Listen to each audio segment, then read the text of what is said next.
So I'm here in Toronto, checking out a raccoon job, and as you can see here,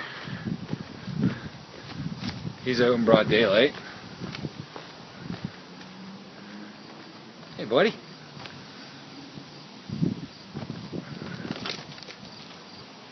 Hey buddy. And you see what's happened here is he's manipulated where there should have been drip edge installed. Had drip edge been installed, this wouldn't be an issue.